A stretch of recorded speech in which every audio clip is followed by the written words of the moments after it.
संग। इनसे मिलिए।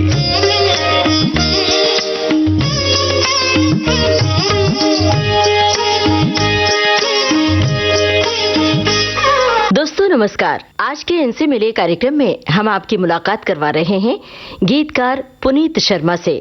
पुनीत शर्मा से बातचीत की है यूनुस खान ने। तो आइए सुनते हैं इस बातचीत का पहला भाग। विविध भारती के स्टूडियो में हमारे साथ हैं युवा गीतकार पुनीत शर्मा। पुनीत, बहुत बहुत स्वागत। और पहला सवाल ये कि कैसा लग रहा है विविध भारती के स्टूडियो में आके?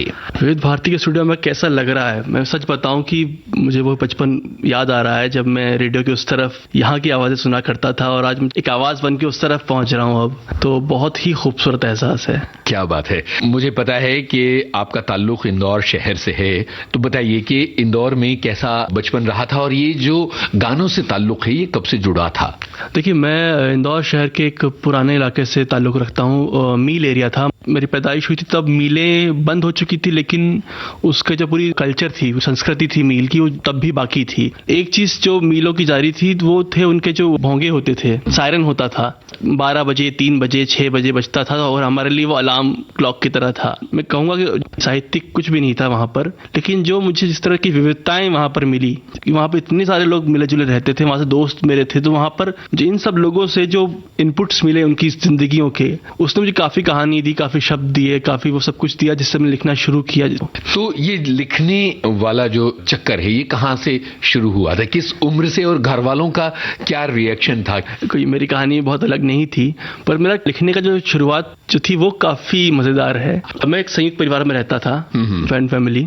3 भाई थे, पापा, ताऊजी, चाचा, और जो ताऊजी के बड़े लड़के थे वो कुछ छोटी मोटी कविताएं लिखकर, जो दैनिक दोपहर का अखबार होता था उसमें 4-4, 5-5 लाइन की कविताएं उनकी छपती थी। और जब वो आता था अखबार घर पर, मुझे बड़ी जलन होती थी कि यार नाम छप रहा है और कविताएं आ रही है। हाँ। तो मैंने क्या करना शुरू किया, जो उनकी अप्रकाशित कविताएं उनकी कॉपियों में लिखी हुई थी, मैंने अपनी कॉपी में उतारी, स्कूल में जाके सुनाने लगा कि मैंने लिखी हैं। अरे धीरे धीरे मेरा साहस बढ़ता गया। मैं स्कूल से बाहर आकर मोहल्ले के दूर दराज के इलाकों में सुनाने लग गया कि ये कविताएं मेरी हैं। मेरा साहस थोड़ा और बढ़ा और पास में आके घरों में सुनाने लग गया कि मेरी कविताएं हैं। पकड़ा गया। ठीक है। अब पकड़ा गया तो बहुत लानत मलानत हुई। बहुत कोसा गया। तो साबित करने के लिए एक कविता तो लिखनी पड़ेगी कि मैं लिख सकता हूँ। बिल्कुल। तो उस तरह से शुरुआत हुई कविता लिखने की। क्या बात है। मतलब ये जो शुरुआत है ये बड़े अजीब व गरीब रास्तों से हुई। बिल्कुल। और उस दौर के इंदौर शहर के बारे में बताइए कि वो कितना कल्चरली रिच हुआ करता था और उस रिचनेस से आपका क्या ताल्लुक हुआ करता था? इंदौर शहर कल्चरली काफी रिच था। जिस तरह से हर त्योहार वहां पर मेरे आसपास मनते थे, उसमें जो गानों का और कविताओं का जो संगम होता है, जिस तरह से बताता हूँ आपको, इसे हमारे यहाँ अपने बचपन में जन्म से लेकर मरण तक के सारे गीत सुने हैं। और फिर मेरे जो बड़े पापा थे, ताऊ जी मेरे, और मेरे पापा थे, उन्हें पुराने गाने सुनने का बड़ा शौक था। पापा के पास लगभग रफ़ी के सारे गानों की कैसेट, रिकॉर्डेड सिलेक्टेड गानों की, किशोर साहब के, मुकेश साहब के, और फिर लिरिसिस्ट के तौर पे भी आनंद बख्शी के हैं, ये शैलेंद्र के गाने हैं। सब अलग अलग तरह से थे। क्या बात है। और ताऊजी जो बड़े पापा थे, उनको ट्रिविया बहुत सारा था उनके पास। ओके, कहानियां सब है। उनका टेस्ट थोड़ा ज्यादा अच्छा था, थोड़ा बेहतर था। ओके। वो मतलब उनको लिरिक्स है, अगर है कोई किसी गाने के बोल हैं तो समझाते थे कि ये देखो ये गाना है, इसका ये मतलब है, इन्होंने लिखा था। और जितना उनको ट्रिविया उन्होंने कहीं से सुना होगा वो अच्छे से बताते थे बिठाकर। तो मेरे लिए कविता उस तरह से मेरी जिंदगी में नहीं आई, गीत पहले आए। मेरे लिए पहले कवि जो थे शैलेंद्र थे। क्या बात है। या मजरूर साहब थे या साहिर साहब थे। इसलिए शैलेंद्र साहब से मेरा शुरुआत से जुड़ाव जो बहुत ज्यादा रहा। आज भी जो मेरा बैग है उस पर मैंने इंग्रेव करा रखा है उनकी ही 4 लाइनें, होंगे राजे राजकुंवर हम बिगड़े दिल शहजादे। क्या बात है। हम सिंहासन पर जा बैठे जब जब किए इरादे। क्या बात है। उस वक्त मेरे बड़ा बताते थे कि इन लाइनों का असली मतलब थे उस जमाने में जब सोशलिज्म था, समाजवाद था, समाजवाद के हिसाब की पंक्तियां थी कि किस तरह से एक पंक्तियों में समाजवाद बैठा हुआ है। इन विचारधारा का मतलब समझ में नहीं आता था, लेकिन बार नहीं, संसार नहीं, हमको किसी से प्यार नहीं। तो शैलेंद्र जो है वो आपके एक तरह से आदर्श हैं। ये भी बात इन बातों के बीच में सामने आ गई। अब मुझे ये बताइए कि पहले सपने का अंकुर कब फूटा था जब ये पुनीत ने सोचा कि गीतकार बनना है? बहुत बाद में। मतलब मैंने अगर 6वीं 7वीं से लिखना शुरू किया था तो कविता लिखता रहता था खुद ब खुद, किसी को बताता नहीं था। कि 1-2 बार किसी को बताया तो लोगों ने हंसी उड़ा दी या फिर माना नहीं कि मैंने लिखी है। तो ऐसे ही अभी मैं आज मैंने एक फेसबुक पोस्ट शेयर की थी कि 11वीं की बात थी पहली या दूसरी बार अनुप्रास अलंकार पढ़ रहा था क्लास में, और उसमें एक वो उदाहरण स्वरूप आया कि वर्णों की आवृत्ति जब किसी कविता में होती है उसे अनुप्रास अलंकार कहते हैं। तो चारों चंद्र की चंचल किरणें जो खेल रही थी जल थल में, उसका उदाहरण मैंने पढ़ा। अब मुझे लगा ये इसमें चारों चंद्र की चंचल किरणें खेल रही थी जल थल पे, इसमें च तो 3 ही बार आया। बिल्कुल ठीक है। तो मेरे ख्याल से अनुप्रास अलंकार में जो हर शब्द है उसका वर्ण चाहिए होना चाहिए, या फिर क ही होना चाहिए, प ही होना चाहिए। तो मैं घर लौटा, घर लौट के मैंने एक कविता लिखनी शुरू करी। लगभग खो गई है वो कविता अब तक, उसके 4-5 पद मुझे याद हैं अभी तक। तो मैंने हर एक वर्ण से एक पद लिखना शुरू किया। जैसे क से लिखा कि कलरव करती कोयल कोई, कनुप्रिय कविता किंतु कोरी, वाह, किरणों का कोई कुंज कहूं की कन्या कवल किशोरी। क्या बात है, क्या बात है। म से लिखा कि मलय में मुक्त मयंक मयूरी, मधुशीतलमय मनोहारी, माया मोहिनी मंजुलमाला, मधुरालय में मतवारी। अरे बाप रे, मतलब बिल्कुल बाकायदा शुद्ध ललित हाँ, हिंदी चल रही थी। तो उस वक्त मेरी काव्य वही उसी तरह का था, मतलब थोड़ा सा जो मेरा झुकाव था उन्हीं का गहन साहित्य जो पढ़ रहा था मैं, जो अपनी किताबों में, जो अपने मेरे पास साहित्य का दूसरा कोई जरिया नहीं था। मैं जयशंकर प्रसाद पढ़ता था या फिर मैथिलीशरण गुप्त पढ़ता था, तो उनका जो भाषा शैली थी लगभग यही थी। बिल्कुल। तो वो था, उस समय चला, लेकिन उसके बाद फिर लिखना छोड़ दिया। कोई मैं सुनने को तैयार नहीं था, कोई मुझे पढ़ने को तैयार नहीं था। फिर एक दौर लिखना बंद कर दिया। फिर कॉलेज के बाद मुझे किसी तरह थिएटर का चस्का लगा, और फिर मैंने थिएटर ज्वाइन किया। तो थिएटर मैंने गाने लिखने शुरू किए फिर से। बहुत सही। फिर लेकिन लगा कि मैं थिएटर में ही करूंगा, और ये भी समझ में आया कि शायद फिल्म माध्यम है जहां से मेरे गाने ज्यादा बड़ी जनसंख्या तक पहुंच सकते हैं और अपनी बात रख सकता हूं मैं। वहां मेरे मन में विचार आया कि मुझे मुंबई आना है, लेकिन आपको पता है मुंबई का विचार आना और मुंबई आने में कितना लंबा फासला होता है। बिल्कुल बिल्कुल। तो ये किस तरह का स्ट्रगल रहा है? मेरे लिए ज़्यादा मुश्किल था, क्योंकि जब मैं कॉलेज में था मेरे पिताजी का देहांत हो गया था, और उसके बाद मैं अकेला लड़का था। जो कमाने की जिम्मेदारियां थी मेरे ऊपर थी, और मैं बिल्कुल नकारा था। इसको पढ़ाई में कोई मन नहीं था। मैं बायोटेक्नोलॉजी कर रहा था, लेकिन क्यों कर रहा था मुझे नहीं पता था। तो जिस तरह से मैंने ग्रेजुएशन खत्म किया, उसके बाद मुझे पता नहीं था मुझे करना क्या है। तो पहली बार लगा कि अब मैं ये तो नहीं कर सकता जो मैं पढ़ रहा हूँ।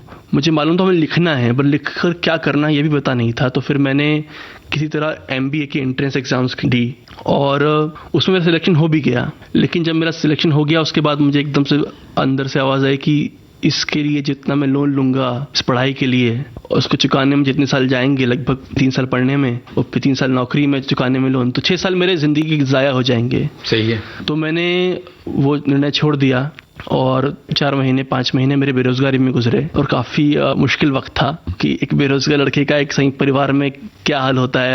हर इंसान पूछता है क्या कर रहे हो, हाँ क्या कर रहे हो, कब कर रहे हो, क्या करना है। तो वो खत्म हुआ। फिर थिएटर करने लगा छुप छुप कर, पता नहीं सकता था, क्योंकि एक तो बेरोजगार हूँ, ऊपर से थिएटर कर रहा हूँ। जब सबसे पहले मुझे पता नहीं था कि मेरी तस्वीर छप गई अखबार में, घर तक आई, तो सबसे पहला जो शब्द मेरे लिए प्रयोग हुआ वो सबसे जो प्रचलित है हमारे मध्य भारत में थिएटर करने वालों के लिए, उससे मुझे नवाजा गया। फिर मुझे लगा नहीं नौकरी करनी पड़ेगी, तो मैंने नौकरी के लिए काफ़ी जगह ढूंढी, पर जो नौकरियां मिलती थी वो या तो मुझे सिलेक्ट होता था, नहीं होता था, लेकिन जाता नहीं था पहले ही दिन। फिर किसी तरह से मुझे मेरी नौकरी रेडियो में लगी। एक प्राइवेट रेडियो स्टेशन में चले गए आप? जी। वहाँ नौकरी लगी, तो पहला 1 साल किसी तरह मैं काम को मैंने समझा और किया बड़ी मुश्किल से, क्योंकि पहली बार नौकरी कर रहा था जिंदगी में। तो 1 साल काम करने के बाद उसमें थक गया था, लेकिन मुझे 2 साल काम और करना पड़ा, क्योंकि पैसे जमा करने थे मुझे इतने कि मैं मुंबई आ सकूं और उतना पैसा जमा कर सकूं कि उसको माँ को देके जा सकूं। कि मुझे पता था मुंबई आने के बाद मुझे पता नहीं कि कब पैसा मिलेगा और कब भेज सकूंगा, उससे बेहतर हुआ कि मैं दे के चला जाऊं। तो उस दौरान क्योंकि मैं रेडियो में था और थिएटर के दौरान मेरी एक सबसे बड़े आदर्श के रूप में उभरे थे उस दौरान, वो थे पीयूष मिश्रा जी, जो गीतकार संगीतकार और थिएटर के बहुत बड़े नाम हैं। तो उनका मैंने गीत सुना था थिएटर के ज़माने का, गैलीलियो का, आओ जरा ब्रह्मांड को। क्या बात है। तो मैंने सुना, मुझे लगा मुझे ये व्यक्ति मेरा नया आदर्श है। तो किसी तरह मैंने रेडियो के थ्रू उनका नंबर निकाला और फोन घुमा दिया। वो उन दिनों कहाँ हुआ करते थे? मुंबई में। और मैंने फोन घुमाया, उन्होंने उठाया। उस वक्त कुछ ट्रैफिक में होंगे तो उन्होंने, थोड़ी बात हुई, कट गया फोन। इस तरह 3-4 बार उनको और परेशान किया, और इस दौरान में एक दफा मुंबई आ भी गया मिलने के लिए उनसे, लेकिन तब वो शूटिंग के लिए बाहर कहीं गए हुए थे। इस दौरान एक दिन मुझे फोन पर बोला कि देखो मुझे पता नहीं है तुम कौन हो, कैसा लिखते हो, तुम में टैलेंट है कि नहीं है, लेकिन अगर तुम मुंबई आना चाहते हो और तुमको लगता है कि तुम में टैलेंट है तो आ जाओ। मैं तुम्हें पता नहीं काम दिला पाऊंगा कि नहीं दिला पाऊंगा, लेकिन अगर तुमको लगता है तुम में टैलेंट है तुम मुंबई आ जाओ। चाहे तुमको 365 दिन काम ना मिले, लेकिन टैलेंट है तो 366 दिन मिल जाएगा। क्या बात है। और उस एक बात ने मुझे इतना संबल दिया कि मैं बोरा बिस्तर बांधकर आ गए। और घर वाले? माँ को मनाने में वक्त तो लगा। जब उस दौरान फिर मैंने क्या किया कि माँ को ये बोला जाने से 3 महीने पहले कि मुझे स्क्रिप्ट लिखनी है, तो इस घर के माहौल में लिख नहीं पाऊंगा, तो मैं किराए का मकान लेके रह रहा हूँ यहाँ पर, 3 महीने वहाँ पे अकेले में लिखूंगा स्क्रिप्ट। जबकि मुझे ऐसा कोई स्क्रिप्ट नहीं लिखनी थी। ओके। मुझे बस एक शहर में रहते हुए माँ को एहसास दिलाना था कि दूर रहना क्या होता है। पहले महीने में मैं क्या करता था कि वहाँ था, 2 वक्त का खाना खाने के लिए घर पे आ जाता था बस। फिर दूसरे महीने में 1 वक्त का खाना खाने के लिए आने लग गया। तीसरे महीने में कभी आया कभी नहीं आया, तो उनको धीरे धीरे आदत होगी मेरे बिना रहने की। ओहो हो। तो मैंने कुछ ट्रांजिशन देने की कोशिश करी जिससे कि जब मैं जाऊं तो ऐसे न लगे कि अरे चला गया, एकदम से चला गया। हाँ। तो वो तैयारी करके मैं फिर उस तरह से मुंबई से निकला। मुंबई में पहला काम किस तरह से मिला और कितने देर बाद मिला? पहला काम जैसे मुंबई आया था मैं, तो मुंबई आते से ही मैं सबसे पहले मेरे एक थिएटर के सीनियर थे जो लोखंडवाला में रहते थे, उनके यहाँ मैं 1 हफ्ते के लिए ठहरा ताकि उस दौरान मैं घर ढूंढ सकूं। तो मैंने सोचा था कि मलाड के आसपास कहीं घर लूंगा और जिस पैसे मिलूंगा उसके हिसाब से 6-7 महीने का पैसा मेरे पास है। तो पहले महीने मुझे काम लगभग नहीं मिला, दूसरे महीने काम का वादा मिला और काम किया बट पैसा नहीं आया। तीसरा महीना था जब मुझे लगा नहीं हुआ तो अब क्या होगा। उस दौरान मैंने एक फिल्म साइन करी, फिल्म आई नहीं, लेकिन उससे मुझे कुछ इतने पैसे मिल गए कि आगे का 1-2 महीना और काम चल जाएगा। फिर उसके बाद एक दिन ऐसे ही पीयूष दा का कॉल आता है कि कहाँ हूँ। मैं पीयूष दा पिछले 3 महीने से मुंबई में ही हूँ। तो बोला आ जाओ, मैं यहाँ वर्सोवा में बैठा हुआ हूँ। तो वहाँ पे पीयूष मिश्रा जी और उनके साथ में बैठे हुए थे स्वानंद किरकिरे जी। वहाँ पहुँचा मैं, बड़ा सहमा सा। तब तक स्वानंद से परिचय नहीं था? नहीं, बिल्कुल स्टार स्ट्रक था कि अरे बड़े बड़े गीतकार मेरे सामने बैठे हुए हैं और मुझे जज करने वाले हैं थोड़ी ही देर में। तो जो उनका पीयूष दा का अंदाज है, उन्होंने उसी तरह बोला और पता तो क्या लिखता है क्या करता है। तो मैंने जो मेरी कॉपियां और किताबों में नोट्स थे वो सुना दिया। एक पीयूष दा का पकड़ा दिया और एक स्वानंद जी को पकड़ा दिया। फिर उन्होंने पढ़ा, फिर उन्होंने देख तो अच्छा लिखता है और यही बहुत बड़ी दिक्कत है। बढ़िया। हाँ। तो तुझे काम कैसे मिलेगा? फिर देखता रहा कि अब मैं क्या बोलूं। तो उन्होंने फिर कहा कि ठीक है, मैं तेरी बात कराता हूँ अनुराग से। और तिग्मांशु जिसे बात करवाने की बात हुई उस वक्त अनुराग वासीपुर का संगीत रिकॉर्ड कर रहे थे। मैं मिला तो उनसे, लेकिन काम के बारे में चर्चा नहीं हो पाई। तो उस दौरान तिग्मांशु जी से ही मिला। फिर तिग्मांशु जी के थ्रू मैं कबीर जी से मिला जो रिवॉल्वर बना रहे थे। रिवॉल्वर उस वक्त शुरू भी नहीं हुई थी, बहुत स्क्रैच लेवल पर थी। तो वो पहली फिल्म इस तरह मुझे मिली। पहली फिल्म रिलीज नहीं थी लेकिन वो मेरी। ओके। जब मैंने रिवॉल्वर साइन करी, और रिवॉल्वर मिलने की कहानी थोड़ी सी इंटरेस्टिंग है कि जब मैं कबीर जी से पहली बार मिला तो एक फिल्म खत्म कर रहे थे, रिवॉल्वर शुरू हो रही थी। तो जब पहुंचा उन्होंने कहा कि फिल्म तो खत्म हो गई है मेरी, दूसरी शुरू होगी तो बुला लूंगा मैं। तब तक तुम एक संगीतकार है मेरे जिन्होंने संगीत दिया है पिछली फिल्म का, उनसे मिल लो जाकर, संजीव श्रीवास्तव जो रिवॉल्वर के भी संगीतकार थे। बाद में मेरे 2-3 लिरिक्स पढ़े, जरूरत होगी बुला लूंगा तुमको मैं। एक दिन संजीव जी कॉल आया मेरे पास कि आओ एक फिल्म है, उसका गीत लिखना है, अगर लिख सको देख लो। मैं गया, मैंने गीत लिखा, आधे घंटे में ख़त्म हो गया। उनको अच्छा लगा, बोले चलो मैं तुमको वापस से कबीर के पास ले चलता हूँ। मुझे कबीर जी के पास ले गए। वो कबीर जी ने स्टूडियो में मुझे पहली बार रिवॉल्वर का पहला स्क्रैच कहानी सुनाई। ओके। और उन्होंने 2-3 दिन में तुमको ठीक लगे तो एक गाना कुछ सा लिख कर ले आओ ना। ठीक है, मैं उनके म्यूजिक स्टूडियो पहुंचा, वो खाना खाने के लिए गए, लौटे तब तक मैंने एक गाना लिख लिया था। तो उन्होंने गाना पढ़ा, पसंद आया, वापस कार में बैठा, कबीर जी के ऑफिस तक आया, उनको गाना सुनाया मैंने, पसंद आया और वहां पर मैं एज ए लिरिसिस्ट साइन कर लिया गया। इनसे मिलिए कार्यक्रम में अभी आप सुन रहे थे गीतकार पुनीत शर्मा से यूनुस खान की बातचीत का पहला भाग। इस कार्यक्रम के प्रस्तुतकर्ता हर्षवर्धन गवई। इनसे मिलिए।